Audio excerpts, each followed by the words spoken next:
అందరికీ నమస్కారం. ప్రజాపాలన ప్రగతి బాట కార్యక్రమం స్టేషన్ గన్పూర్ శాసనసభ నియోజకవర్గంలో మీ అభిమాన నాయకుడు మా సోదరుడు పెద్దలు కడియం శ్రీహరి గారి అధ్యక్షతన నిర్వహించి ఈ కార్యక్రమానికి నాతో పాటు ముఖ్య అతిథులుగా ఉమ్మడి వరంగల్ జిల్లా ఇన్ఛార్జ్ మంత్రివర్యులు పొంగులేటి శ్రీనివాసరెడ్డి గారు, అదేవిధంగా ఈ కార్యక్రమంలో సహచర మంత్రివర్గ సభ్యురాలు శ్రీమతి సీతక్క గారు, అదేవిధంగా సోదరిమణి మంత్రివర్గ సహచరులు శ్రీమతి కొండా సురేఖ గారు, అదేవిధంగా శాసన సభ్యులు రేవూరి ప్రకాష్ రెడ్డి గారు, అదేవిధంగా నాగరాజు గారు, నాయని రాజేందర్ రెడ్డి గారు, యశస్విని రెడ్డి గారు, గండ్ర సత్యనారాయణరావు గారు, అదేవిధంగా శాసన మండలి సభ్యులు పెద్దలు, అదేవిధంగా జిల్లా పార్టీ నాయకులు రామచంద్ర నాయక్ గారు, పార్లమెంట్ సభ్యులు బలరాం నాయక్ గారు, పార్లమెంట్ సభ్యులు సోదరిమణి మీ అభిమానంతో గెలిచి మీ ప్రాంత అభివృద్ధికి పాటుపడుతున్న డాక్టర్ కావ్య గారు, పార్లమెంట్ సభ్యులు చామల కిరణ్ రెడ్డి గారు, ఈ వేదిక మీద ఉన్న పెద్దలందరికీ, కాంగ్రెస్ పార్టీ నాయకులకు, ఉన్నతాధికారులకు, ప్రాణ సమానులైన ఈ కార్యక్రమానికి విచ్చేసిన మీకందరికీ మనస్ఫూర్తిగా అభినందనలు తెలియజేస్తున్నా. మిత్రులారా, ఈ కార్యక్రమం ఒక రాజకీయ పార్టీ రాజకీయాల కోసం ఏర్పాటు చేసిన కార్యక్రమం కాదు. ఈ కార్యక్రమం ఈరోజు వేలాది మంది ఇక్కడికి తరలి వచ్చింది. రేపో ఎల్లుండో జరగబోయే ఎన్నికల్లో ఓట్లు అడగడానికో ఓట్లు వేయడానికో ఈరోజు ఇక్కడికి రాలేదు. ఇక్కడికి మా ఆడబిడ్డలు వేలాదిగా తరలి వచ్చింది. స్టేషన్ గన్పూర్ అభివృద్ధిలో భాగంగా పెద్దలు కడియం శ్రీహరి గారు తీవ్రమైన కృషి చేసి ఈ ప్రభుత్వం మీద ఒత్తిడి తెచ్చి 800 కోట్ల రూపాయలతోని స్టేషన్ గన్పూర్ శాసనసభ నియోజకవర్గాన్ని అభివృద్ధి పదం వైపు నడిపించాలని పట్టుదలతోటి ఈరోజు 800 కోట్ల రూపాయల నిధులు మంజూరు చేయించి మిమ్మల్ని అందరినీ ఇక్కడికి ఆహ్వానించడం జరిగింది. మీరందరూ ఇక్కడికి వచ్చి అభివృద్ధి కార్యక్రమంలో భాగస్వాములై స్టేషన్ గన్పూర్ ఉమ్మడి వరంగల్ జిల్లాకే కాదు తెలంగాణ రాష్ట్రానికి అభివృద్ధి కార్యక్రమంలో ఆదర్శంగా నిలబడడానికి ఇక్కడికి విచ్చేసింది. మిత్రులారా, ఈరోజు ఈ ఓరుగల్లుకు ఒక గొప్ప చరిత్ర ఉన్నది. రాణి రుద్రమ నుంచి మొదలు పెడితే సమ్మక్క సారలమ్మ వరకు, ప్రతాప రుద్రుడిని మొదలు పెడితే ఇక్కడుండే గొప్ప గొప్ప నాయకులు ఈ ప్రాంతానికి నాయకత్వం వహించారు.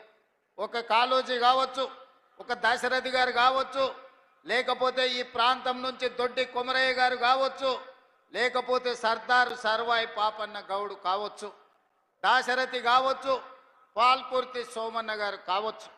ఈ ప్రాంతం చైతన్యం కలిగిన ప్రాంతం.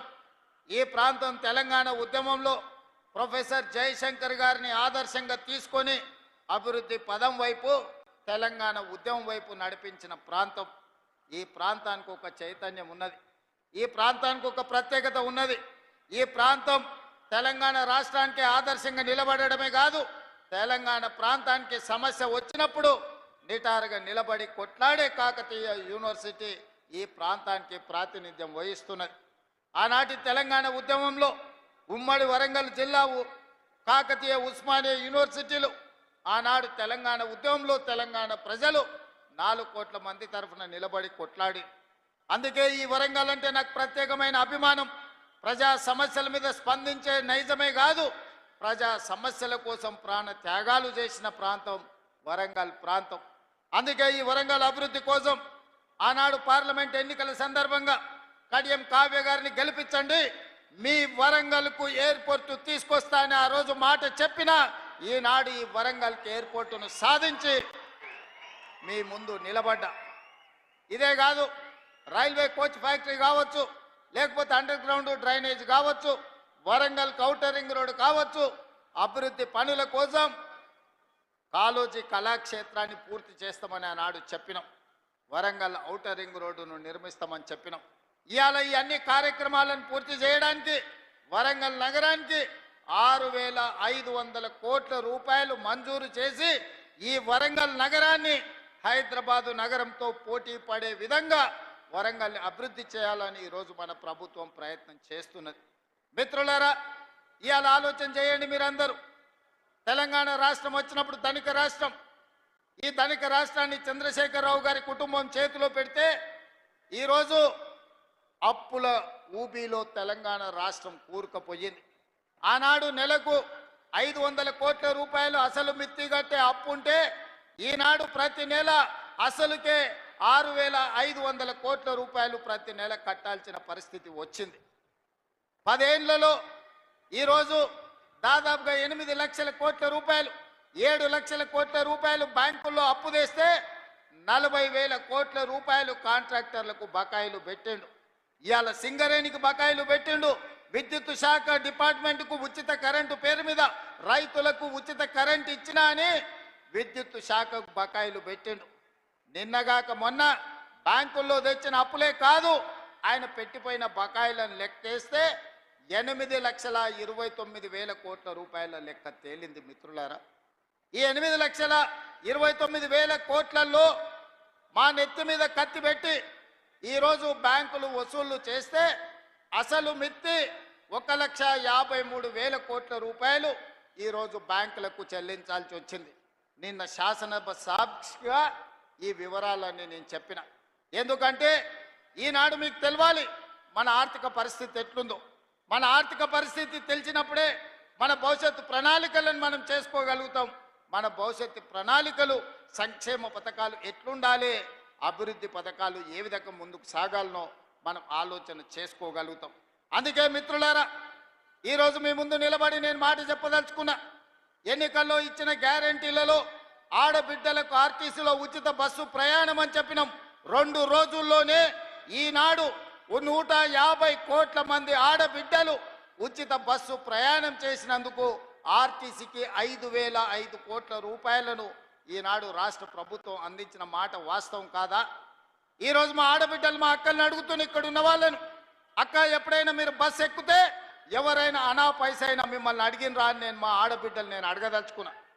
ఆయల్ల మీరు అమ్మగారింటికి వెళ్ళాలన్నా, అమ్మవారిని దర్శించుకోవాలన్నా, యాదగిరి గుట్టకు పోవాలన్నా, భద్రాచలంలో రాముల వారిని దర్శించుకోవాలన్నా బస్సు పైసలు ఉండేటివి కావు.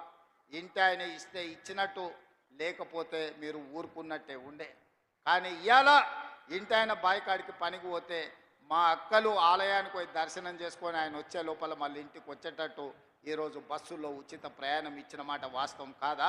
ఇవాళ నేను అడుగుతున్న మా ఆడబిడ్డల్ని, 200 యూనిట్లు మీ ఇళ్లలో ఉండే కరెంటు ఉచితంగా ఇస్తున్నామా లేదా? ఇవాళ తెలంగాణ రాష్ట్ర ప్రజలకు నేను చెప్పదలుచుకున్నా, 200 యూనిట్లు ఉచిత కరెంటు పేదవాళ్లకు, 50 లక్షల కుటుంబాలకు ఈనాడు తెలంగాణ రాష్ట్ర ప్రభుత్వం పేదవాళ్లకు అందుబాటులోకి తీసుకొచ్చిన మాట వాస్తవం కాదా? ఇవాళ అప్పుల పాలైన తెలంగాణలో 24 గంటలు ఉచిత విద్యుత్తు రైతాంగానికి అందిస్తున్న మాట వాస్తవం కాదా? అదేవిధంగా ఆడబిడ్డలకు 500 రూపాయలకే సిలిండర్ ఇస్తున్న మాట వాస్తవం కాదా? ఇవాళ నేను చెప్పదలుచుకున్న తెలంగాణ రైతాంగానికి వేదిక మీద నుంచి 25,35,000 మంది రైతులకు 20,617 కోట్ల రూపాయలు, 2 లక్షల రూపాయల వరకు రైతు రుణమాఫీ చేసి మీ రుణము తీర్చుకుంటామని చెప్పినాం. ఈనాడు మీ రైతు రుణాలను మాఫీ చేసి, ఈ రైతు రుణాల మాఫీ కాదు, ఆనాడు రైతు బంధు ఎన్నికల కోడును అడ్డం పెట్టి కేసీఆర్ ఎగ్గొట్టిపోతే 7,625 కోట్ల రూపాయలు ప్రభుత్వం ఏర్పడిన ఎంబడే రైతు భరోసా పథకం ద్వారా మీ ఖాతాలలో నిధులేసిన మాట వాస్తవం కాదా?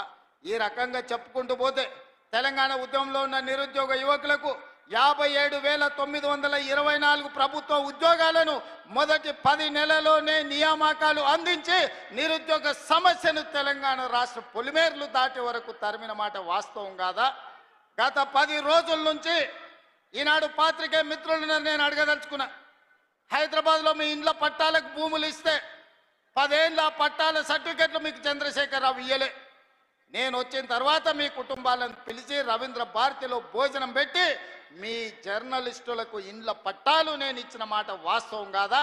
10 ఏళ్ళు చంద్రశేఖరరావు మీకు అన్యాయం చేస్తే మీకు ఇండ్ల పట్టాలు ఇచ్చింది ఈ ప్రభుత్వం కాదా అని నేను అడుగుతున్నా. ఇవాళ గ్రూప్ 1 పరీక్షలు, గ్రూప్ 2 పరీక్షలు, గ్రూప్ 3 పరీక్షలు, ఇవాళ మీ ఉద్యోగాల కోసం ఈరోజు పరీక్ష ఫలితాలను ఇచ్చి ఈరోజు మిమ్మల్ని ఆదుకునే ప్రయత్నం చేస్తున్నాం కదా. అందుకే ఒక్క నిమిషం ఉండండి, చూసిన దించండి. అందుకే ఈరోజు మీ సమస్యలను పరిష్కరించడం కోసమే ఈరోజు ప్రజాపాలన ప్రగతి బాటల పేరు మీద మీ ముందుకొచ్చి మీ దగ్గర నిలబడి మాట్లాడుతున్నాం. ఈరోజు నిరుద్యోగ సమస్యనే కాదు, మీ విద్యకు సంబంధించి టీచర్ల ప్రమోషన్లు 11,000 మంది ఈరోజు టీచర్ల నియామకాలు చేపట్టి పేదలకు విద్యను అందుబాటులోకి తీసుకురావాలని ప్రభుత్వం చేస్తున్న ప్రయత్నం నిజం కాదా అని నేను మిమ్మల్ని అడుగుతున్నా.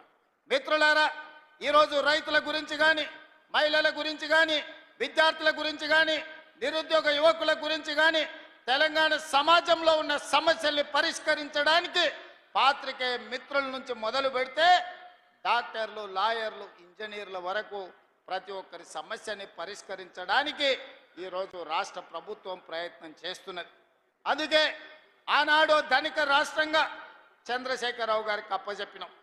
ఈరోజు దివాలా తీసిన రాష్ట్రంగా మా చేతికి అప్పచెప్పిండు. అందుకే మిత్రులారా, ఈరోజు ఈ సమస్యలు పరిష్కరించడానికి ఉన్నది ఉన్నట్టు వాస్తవాలను మీకు వివరించే ప్రయత్నం చేస్తున్నా. ఈరోజు రాష్ట్రానికి బడ్జెటు ఆదాయము తగ్గిపోయింది. బట్టి విక్రమార్క గారు పోయినసారి బడ్జెటు 2,91,000 కోట్ల రూపాయలకు పెట్టిండు. కానీ వాస్తవంగా మేము గతంలో వేసిన అంచనాల కంటే తగ్గించి ఆర్థిక పరిస్థితి అబద్ధాలతో ఉండకూడదని బడ్జెట్ను తగ్గించే పెట్టినాం. అయినా అంచనాల మేరకు ఆదాయం రాలే. ఇవాళ మేము పెట్టిన బడ్జెట్ 70,000 కోట్ల రూపాయలు తక్కువతో ఈరోజు బడ్జెట్ ముగియబోతుంది మార్చి 31 తారీఖు నాడు. మరి ఇన్ని కష్టాలున్నా మీకు ఇస్తామన్న మాట ప్రకారం సంక్షేమ పథకాలను ఈరోజు అమలు చేసే ప్రయత్నం చేస్తున్నాం. అభివృద్ధికి అవసరమైన నిధులను ఈరోజు విడుదల చేస్తున్నాం. అభివృద్ధిలో భాగంగానే స్టేషన్ గన్పూర్కి ఈరోజు మీ విద్యకు ఇంటిగ్రేటెడ్ రెసిడెన్షియల్ స్కూల్స్ కావచ్చు, 100 పడకల ఆసుపత్రి కావచ్చు, మీ సాగునీటి ప్రాజెక్టు కోసం కావచ్చు, మీ ఇంటిగ్రేటెడ్ రెవెన్యూ డివిజన్ ఆఫీస్ కోసం కావచ్చు, మీ స్టేషన్ గన్పూర్ అభివృద్ధి కోసం కడియం శ్రీహరి గారు పెద్దలు అడిగిన ప్రతి మాట నిలబెట్టడానికి ఇవాళ 800 కోట్ల రూపాయలు మీకు మంజూరు చేయడమే కాదు, ఇంతకుముందు పెద్దలు కడియం శ్రీహరి గారు ఇదే వేదిక మీద నుంచి ఇంకో కొత్త చిట్టి మళ్ళా తీసి నా ముందర పెట్టిండు. కాగితాలు అక్కడ ఇచ్చిండు. కడియం శ్రీహరి గారు మొత్తం వినతి పత్రాలు ఇచ్చిండు. వారిని చూస్తేనే నాకు భయం అవుతుంది. వారు ఏ పైరవ అడిగారు, ఏ సొంత పని అడిగారు. వారు వస్తేనే నా ప్రజలకు ఏదో చెయ్యాలి, స్టేషన్ గన్పూర్కు నిధులు తీసుకుపోవాలని అడుగుతూ ఉంటారు. అందుకే వారంటే నాకు ప్రత్యేకమైన అభిమానం. ఇది ఈనాటిది కాదు, 20-25 ఏళ్ల నుంచి కడియం శ్రీహరి గారితో నాకున్న పరిచయం. నేనే వారిని అడిగి కాంగ్రెస్ పార్టీలోకి రండి, నాకు అండగా నిలబడండి, ఈ తెలంగాణ రాష్ట్రాన్ని అభివృద్ధి పదం వైపు నడిపిద్దాం, మీ అనుభవం, మీ నిజాయితీ తెలంగాణ రాష్ట్రానికి అవసరం ఉన్నది, శ్రీహరి గారు మీరు రండి, చెల్లి కడియం కావ్యను ఎంపీగా గెలిపించుకున్న బాధ్యత నేను తీసుకుంటా అని చెప్పిన. అందుకే ఇవాళ మీ ఆడబిడ్డను డాక్టర్ కావ్యను పార్లమెంటు సభ్యురాలుగా మీరు ఢిల్లీకి పంపిస్తే మీకు ఎయిర్పోర్ట్ తీసుకొచ్చింది, మీకు రైల్వే కోచ్ ఫ్యాక్టరీ తీసుకొచ్చింది, భవిష్యత్తులో కాజిపేట రైల్వే జంక్షన్ను తీసుకొచ్చే బాధ్యత మీ సోదరిమణి మీ ఆడబిడ్డ డాక్టర్ కావ్య తీసుకుంటుంది. వారికి రైల్వే డివిజన్ని తెచ్చే బాధ్యత మా ఆడబిడ్డ మీ ఆడబిడ్డ కావ్య తీసుకుంటుంది. అండగా నిలబడి భుజం తట్టి ప్రోత్సహించే బాధ్యత నాది, పెద్దలు కడియం శ్రీహరి గారిది అని చెప్పి నేను ఈ సందర్భంగా తెలియజేస్తున్నా. మిత్రులారా, మీ దేవాదుల ప్రాజెక్టు పూర్తి కావాలన్నా, శ్రీహరి గారు నా ముందు ప్రతిపాదించిన పనులను పూర్తి చేయాలన్నా, మీ స్టేషన్ గన్పూర్కి భవిష్యత్తులో నిధులను విడుదల చెయ్యాలన్నా మీరందరూ కలిసికట్టుగా శ్రీహరి గారి నాయకత్వాన్ని బలపరచండి. ఈ స్టేషన్ గన్పూర్ని అభివృద్ధి చేసే బాధ్యత ఈ రాష్ట్ర ప్రభుత్వం తీసుకుంటుంది. ఈనాడు రాష్ట్రం నలుమూలలు మీరు చూడండి, కృష్ణానది జలాల గురించి మీరు ఆలోచన చేయండి. గోదావరి మీద కట్టిన ప్రాజెక్టుల గురించి ఒక్కసారి చర్చించండి. 10 సంవత్సరాలు 1,81,000 కోట్ల రూపాయలు చంద్రశేఖరరావు గారు సాగునీటి ప్రాజెక్టుల మీద ఖర్చు పెట్టిండు. అందులో 1,02,000 కోట్ల రూపాయలు ఒక్క కాళేశ్వరం కట్టడానికి వాడి 1,00,000 కోట్లు పెట్టి కట్టిన కాళేశ్వరం 3 ఏళ్లనే కట్టుడు 3 ఏళ్లనే కూలుడు జరిగిపోయింది. ఇప్పుడు ఆ కూలిన దాన్ని మొత్తం తీసేయాలంటే మళ్ళా ప్రభుత్వానికి 1,000 కోట్ల రూపాయలు ఖర్చు అయ్యే పరిస్థితి వచ్చింది. ఆయన తీసుకొచ్చి అప్పచెప్పిన దరిద్రం అది కాళేశ్వరం కాదు, అది కూలేశ్వరం అని చెప్పి ఈరోజు నేను మిత్రులకు చెప్పదలుచుకున్నా. ఇవాళ ఆయన గొప్పలు చెప్తున్నాడు. మీరు ప్రాజెక్టులు కట్టినరా, కేసీఆర్ గారు ప్రాజెక్టులు కట్టినరు, రిజర్వాయర్లు కట్టినరని. తాటి చెట్టు అంత పెరిగిండు కానీ ఆవకాయ అంతా కూడా ఆయన మెదడులో తెలివితేటలు ఉన్నట్టు నాకు అనిపిస్తలేదు. శ్రీరామ్ సాగర్ 100 టీఎంసీల ప్రాజెక్ట్ ఎవరు మీ తాత కట్టిండా? శ్రీశైలం ప్రాజెక్టులో 300 టీఎంసీలు నిల్వ మీ ముత్తాత చేసిండా? నాగార్జున సాగర్లో 200 పైచీలకు టీఎంసీల నీళ్ళ ప్రాజెక్టు ఎవరు కట్టిండ్రని నేను హరీష్ రావు గారిని అడగదలుచుకున్నా. జూరాల కావచ్చు, భీమా కావచ్చు, నెట్టంపాడు కావచ్చు, కోయిల్ సాగర్ కావచ్చు, లేకపోతే దేవాదుల కావచ్చు, లేకపోతే ఇందిరా సాగర్, లేకపోతే రాజీవ్ సాగర్ ప్రాజెక్టులను ఆనాడు కాంగ్రెస్ పార్టీ మొదలుపెట్టినవి కాదా? శ్రీపాద ఎల్లంపల్లి మేము కట్టింది కాదా? ఇవాళ మేం కట్టిన ప్రాజెక్టులు ఈ తెలంగాణ రాష్ట్రాన్ని సస్యశ్యామలం చేసినాయి.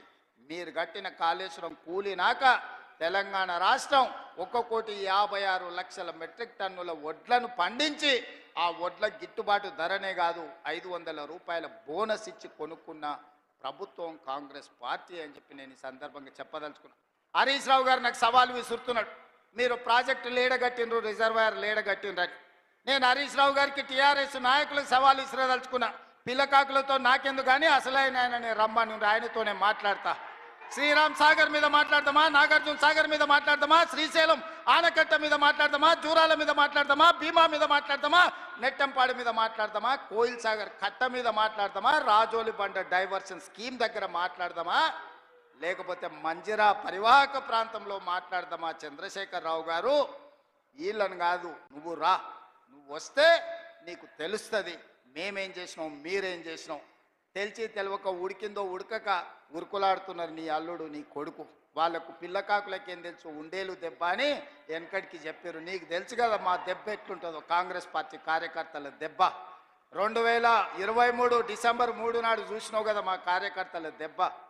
అందుకే ఇవాళ ఆయన మొహం జల్లక ఫామ్ హౌస్లో దాచుకొని ఇవాళ వీళ్ళను ఉసిగొల్పుతున్నాడు. ఏమన్నా అంటే పెద్ద మనిషిని అట్లా అంటారా అంట. పెద్ద మనిషిలాగా వ్యవహరించాలి కదా అని నేను అంటున్నాను. ఆయన అనుభవాన్ని తెలంగాణ కోసం వాడా? అధికారం పోతే బయటికి రాడా? బయటికి రానప్పుడు ప్రతిపక్ష హోదా ఎందుకు? 58 లక్షల జీతం ఎందుకు? 15 నెలల చంద్రశేఖరరావు గారికి తెలంగాణ రాష్ట్ర ప్రభుత్వం 58 లక్షల రూపాయల జీత భత్యాలు ఇచ్చి వందలాది మంది పోలీసుల పహారను వారికి కల్పించింది. నేను అడుగుతున్న వారిని, నేను అడుగుతున్న మీడియా మిత్రులని, నేను అడుగుతున్న ఇడికొచ్చిన మా అక్క చెల్లెలని, అక్క మనం ఎక్కడైనా జీతం ఉంటే నెల జీతం ఇచ్చిన యజమాని ఎందుకు వస్తలేవని అడగడా? ఇంట్లో వండుకుంటే అని నేను అడుగుతున్నా. మన దగ్గర ఉన్నోడు ఎవడైనా, మన దగ్గర ఉండే టీచర్ అయినా, ఎస్ఐ అయినా, కానిస్టేబుల్ అయినా, ఏ ప్రభుత్వ ఉద్యోగైనా జీతం తీసుకుంటే జీతానికి రాకపోతే ఉద్యోగానికి రాకుండా జీత భత్యాలు 15 నెలలు తీసుకునేది ఎక్కడైనా ఉన్నదా? ఈ వెసులుబాటు ఎక్కడైనా ఉన్నదా అని నేను అడుగుతున్నా. మీడియా మిత్రులను కూడా అడుగుతున్నా. వారం రోజులు మీరు రిపోర్టు చేయకపోతే మీ యజమానులు ఊరుకుంటారా? ప్రతి నెల క్రమం తప్పకుండా జీత భత్యాలు తీసుకుంటున్న చంద్రశేఖరరావు గారు మీరు ఫామ్ హౌస్లో వండుకొని ఏం సందేశాన్ని ఇవ్వదలుచుకున్నారు? అధికారం ఉంటే ఉంటా, లేకపోతే అలిగి పండుకుంటా అనేదా మీ విధానం అని నేను అడుగుతున్నా. మీకు అనుభవం ఉందంటుండ్రు, మీకు అపారమైన జ్ఞానం ఉందంటుండ్రు, 80,000 పుస్తకాలు చదివిన విజ్ఞాన గని మీరు అంటుండ్రు. మీ అనుభవము, మీ విజ్ఞానము తెలంగాణ ప్రజల కోసం ఉపయోగించరా అని నేను అడుగుతున్నా. మీరైతే 1,00,000 కోట్ల రూపాయలు సంపాదించుకున్నారు, టీవీలు పెట్టుకున్నారు, పేపర్లు పెట్టుకున్నారు, ఫామ్ హౌస్లు కట్టుకున్నారు. నువ్వు గజ్వేల్లో కట్టుకుంటే నీ కొడుకు జన్వాడలో కట్టుకున్నాడు, నీ అల్లుడు మొయినాబాద్లో కట్టుకున్నాడు, నీ బడ్డ శంకర్పల్లి దగ్గర ఫామ్ హౌజులు 100 ఎకరాలలో కట్టుకున్నారు. మరి తెలంగాణ ప్రజలు ఉన్న భూములు అమ్ముకొని ఆత్మహత్యలు చేసుకుంటుంటే ఈ ట్రిక్ ఏదో మాకు చెప్పరా?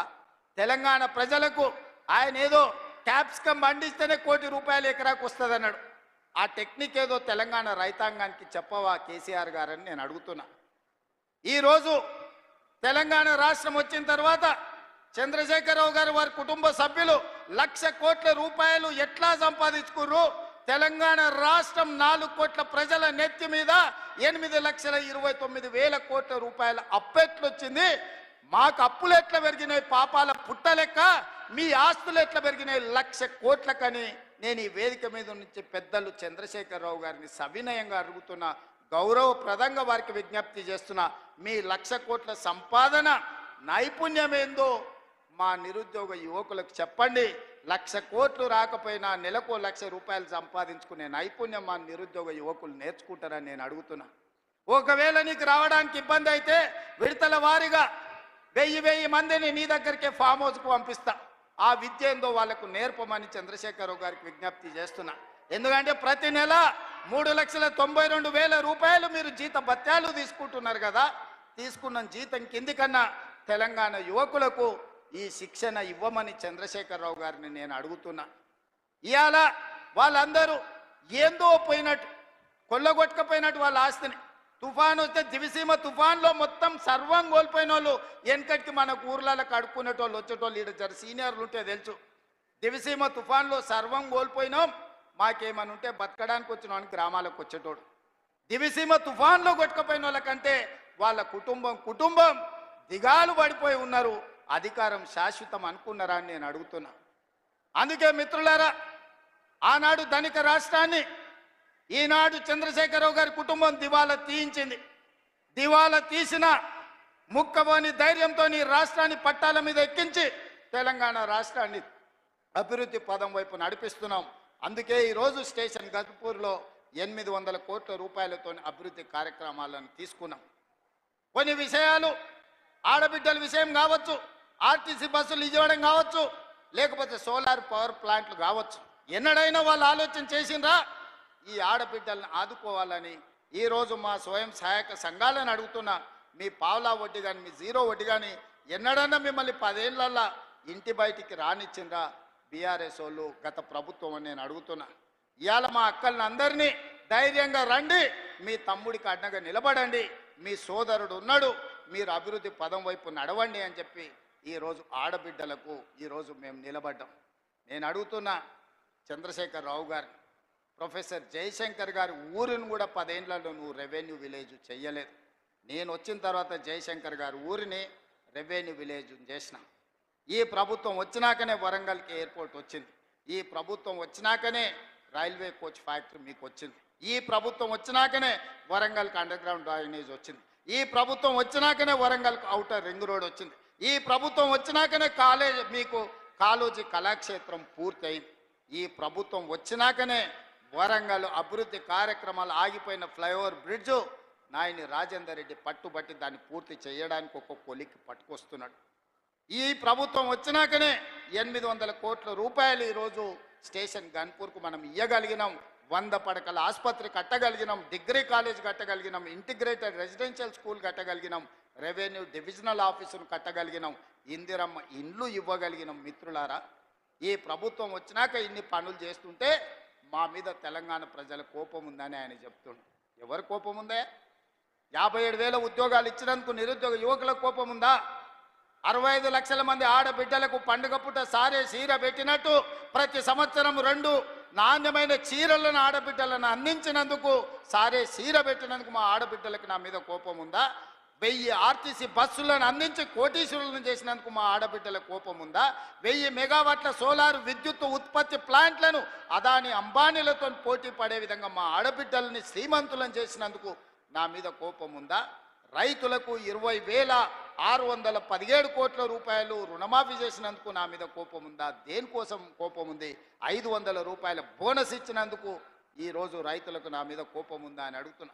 రైతు భరోసా నాడు 10,000 ఉంటే దాన్ని 12,000కు పెంచినందుకు ఈ రైతాంగానికి నా మీద కోపం ఉందా? మీడియా మిత్రులకు 10 ఏళ్ళు నువ్వు ఇవ్వని ఇండ్ల పట్టాలు రవీంద్ర భారతిలో అందించినందుకు మా మీడియా మిత్రులకు నా మీద కోపం ఉందా అని నేను అడుగుతున్నా. కొంతమంది దొంగలకు దోపిడీదారులకు ఉండొచ్చు, ఎందుకంటే ఈ దొంగలను ఉప్పు పాతరేస్తా దోపిడీదారులను తోలు తీసి బట్టలు ఇప్పదీసి రోడ్డు మీద నించోబెడతానందుకు కొంతమంది దొంగలకు నా మీద ఏమైనా కోపం ఉంటే ఉండొచ్చు. అంటే అన్నా అంటాడు హరీష్ రావు రేవంత్ రెడ్డి అధికారిక కార్యక్రమాలలో తిడతాడు ఎందుకని. ఆయన ఇవాళ మాట్లాడుతుంటే చంద్రశేఖరరావు గారంట తెలంగాణ జాతిపిత అంట. మిత్రులారా, ఇట్లా మాట్లాడితే ఇంకా నేను ఏదో ఒకటి అనకపోతే ఎట్లయితుంది మీరు చెప్పురు. జాతిపిత గురించి మీకు తెలుసు కదా. ఆ జాతిపితకు మందు వాసన పడుతుందా? గుజరాతుల్నే బంధు పెట్టించింది, అవునా? ఆ జాతిపిత గాంధీ ఆశ్రమాలలో ఉన్నాడు, నిరాడంబరంగా ఉన్నాడు. మరి ఈ జాతిపిత వాసన లేకుండా నిద్ర లేస్తాడా? ఆ జాతిపిత ఎక్కడా? ఈ జాతిపిత ఎక్కడా? ఆ జాతిపిత ఎక్కడో చిన్న చిన్న దళిత వాడల్లో జీవితం గడిపితే 100 ఎకరాల ఫామ్ హౌజుల్లో ఈ జాతిపిత గారు ఉన్నారు. ఈయన జాతిపిత ఎట్లయితాడని నేను అడుగుతున్నా. అసలు పోల్చుకోవడానికన్నా పొంతన ఉండాలి కదా. పులిని చూసి నక్క వాతలు పెట్టుకుంటే వాతలతోని నక్క పులి అయిపోతుందా?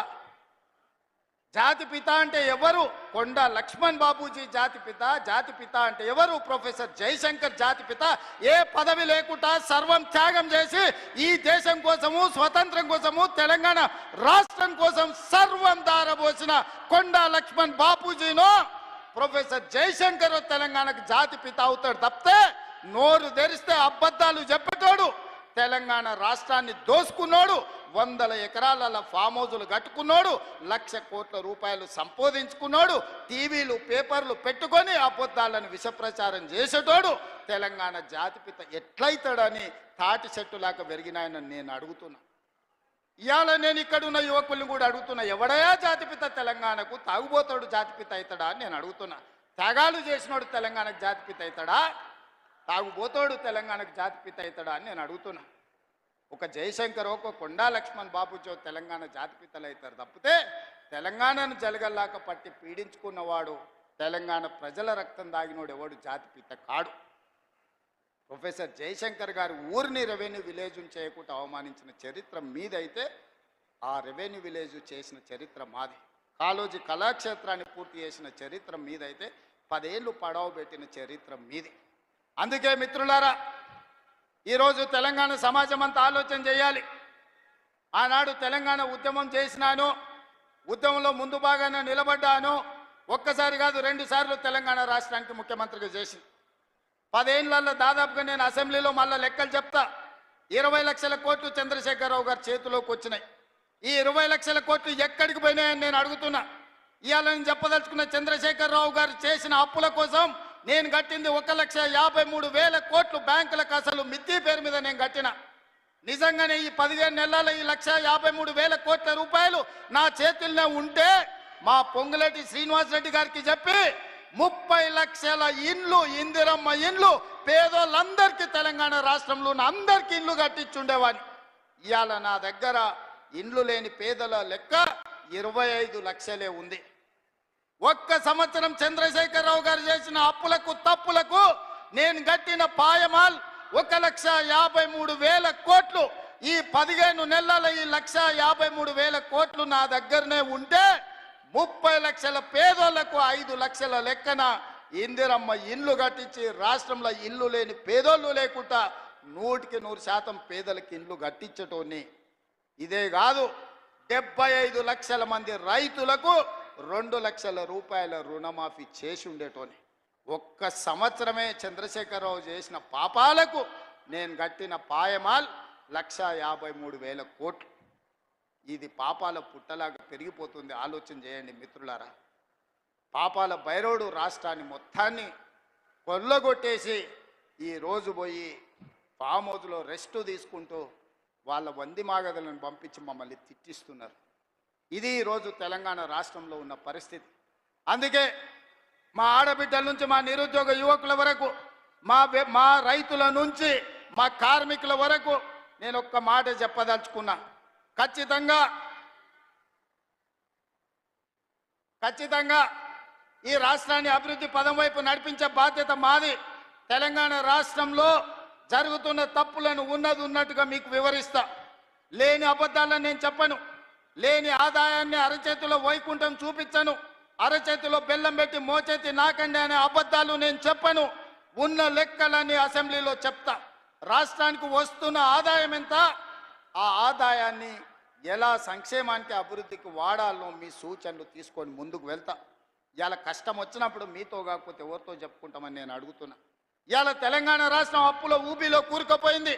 ఆయన గారు చేసిన అప్పులకు 88,000 కోట్ల అస్సలు కట్టినా, 64,000 కోట్ల మిత్తి కట్టినా, 1,53,000 కోట్లు 15 నెలల్లో కట్టాల్సిన పరిస్థితి వచ్చిందంటే ఎంత దారుణమైన పరిస్థితి తెలంగాణ రాష్ట్రం ఉందో మీరు ఆలోచన చేయండి. తండ్రి కొడుకులు అంటారు అప్పులుంటే బయటికి చెప్తారా, మళ్ళీ అప్పు ఎట్లా పుడుతుందని. నేను మళ్ళీ అప్పులు చేయదలుచుకోలే, పప్పు కూడు వండదలుచుకోలే. అప్పు చేసిన పప్పు కూడు ఎప్పటికైనా మనకు ముప్పే అని, అప్పు మనకు ముప్పు అని నేను స్పష్టంగా నిర్ణయించుకున్నా. అందుకే కూడ తీసుకొని తెలంగాణ రాష్ట్ర ఆదాయం పెంచుకొని ఆదాయాన్ని పెంచాలి, పేదలకి పంచాలి అన్న ఆలోచనతోని రాష్ట్ర ప్రభుత్వాన్ని ముందుకు నడిపించదలుచుకున్నాం. అందుకే మీరందరూ సహకరించండి, మీరందరూ అండగా నిలబడండి. మా శ్రీహరన్న మళ్ళా పక్క నుంచి గన్పూర్కు నిధుల గురించి చెప్పమంటుండ్రు. తప్పకుండా దీనికి సంబంధించిన అన్నీ మళ్ళీ నేను నిదానంగా వారితో మాట్లాడి ఇస్తా. ఎందుకంటే మిగతా ఎమ్మెల్యేలు కూడా ఉన్నారు, వాళ్ళందరూ నా దిక్కు కోపంగా చూస్తున్నారు. అన్నీ శ్రీహరన్నకే ఇస్తే మాకు మరి మా సంగతి ఏందని. అదేవిధంగా రాంపూర్ డంప్ యార్డ్ గురించి కూడా శ్రీహరన్న పక్క నుంచి మా కావ్యమ్మ చెప్పినట్టుంది కాగితం రాసిస్తున్నాడు.